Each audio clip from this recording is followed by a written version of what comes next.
கடகம்.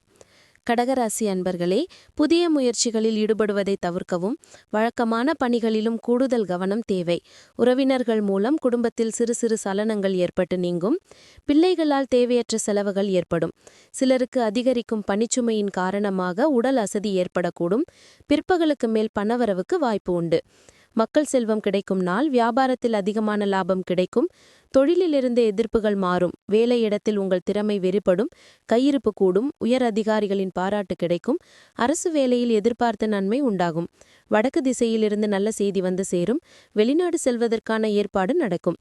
யோக பலன்கள் அதிகரிக்கும். குடும்பத்தில் அமைதியும் மகிழ்ச்சியும் உண்டாகும். எதிர்பார்த்த வேலைகள் தடையின்றி முடியும். தாய் வழி உறவினர்களுடன் மனஸ்தாபம் வந்து நீங்கும். பயணங்களால் அலைச்சல் இருந்தாலும் ஆதாயமும் உண்டாகும். வியாபாரத்தில் அதிரடியான சலுகைகள் மூலம் லாபம் அடைவீர்கள். உத்தியோகத்தில் சூழ்ச்சிகளை முறியடிப்பீர்கள். பழைய நினைவுகளில் மூழ்கும் நாள். ஓய்வு முக்கியமானதாக இருக்கும் நாள். சமீப காலமாக மன அழுத்தத்திற்கு ஆளானதால் இது அவசியம். பொழுதுபோக்கும் மனமகிழ் நிகழ்வுகளும் நீங்கள் ரிலாக்ஸ் பண்ண உதவும். இன்று வரை தேவையில்லாமல் பணத்தை செலவழித்தவர்கள் வாழ்க்கையில் பணத்தின் முக்கியத்துவம் என்ன என்பதை புரிந்து கொள்ள முடியும்.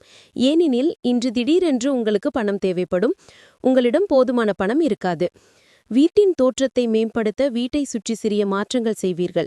இன்று காதல் மனநிலையில் இருப்பீர்கள். நிறைய வாய்ப்புகள் வரும். வேறு நாடுகளில் தொழில்முறை தொடர்புகளை ஏற்படுத்த இது அருமையான நேரம். சடங்குகள், ஹோமங்கள், புனித நிகழ்ச்சிகள் வீட்டில் நடத்தப்படும். செக்ஸ் மட்டும்தான் திருமண வாழ்க்கை என சொல்பவர்கள் பொய் சொல்கிறார்கள். ஏனென்றால் உண்மையான காதலை நீங்கள் இன்று உணர்வீர்கள். புனர்பூசம் 4 முன்னேற்றமான நாள். பணிபுரியும் இடத்தில் செல்வாக்கு உயரும். எதிர்பார்த்த தகவல் வரும். கவனமுடன் செயல்படுவதால் நினைப்பது நடக்கும். பூசம் சுறுசுறுப்பாக செயல்படுவீர். காலையிலேயே எண்ணம் நிறைவேறும். வியாபாரத்தை ஒட்டி வெளியூர் பயணம் ஏற்படும். எதிர்பார்த்த பணம் வரும். ஆயில்யம் தொழிலில் ஏற்பட்ட சிக்கல்களை சரி செய்வீர். உங்கள் அணுகுமுறையால் வியாபாரத்தில் லாபம் உண்டாகும். சங்கடம் நீங்கும். இன்று உங்கள் பலம். தொழிலில் இருந்த போட்டிகளை சாமர்த்தியமாக விளக்குவீர்கள். தொழில்நுட்பத்தை பயன்படுத்துவீர்கள். இன்று உங்கள் பலவீனம். அடுத்தவரை நம்பி காரியம் பார்க்க நினைப்பது. உறவினர்களின் போக்கை கண்டு கொள்ளாமல் இருப்பது. கவனமாக இருக்க வேண்டிய விஷயங்கள்: 1. தொலைபேசியில் வரும் ஆசை வார்த்தைகளில் மயங்கக்கூடாது. 2. அதிக வட்டிக்கு ஆசைப்பட்டு பணம் கொடுக்கக்கூடாது. 3. பங்கு பரிவர்த்தனையில் அலட்சியமாக இருக்கக்கூடாது. அதிர்ஷ்ட எண் 8,5. அதிர்ஷ்ட நிறம் வெள்ளை மஞ்சள். வணங்க வேண்டிய தெய்வம் சோமசுந்தர பெருமான்.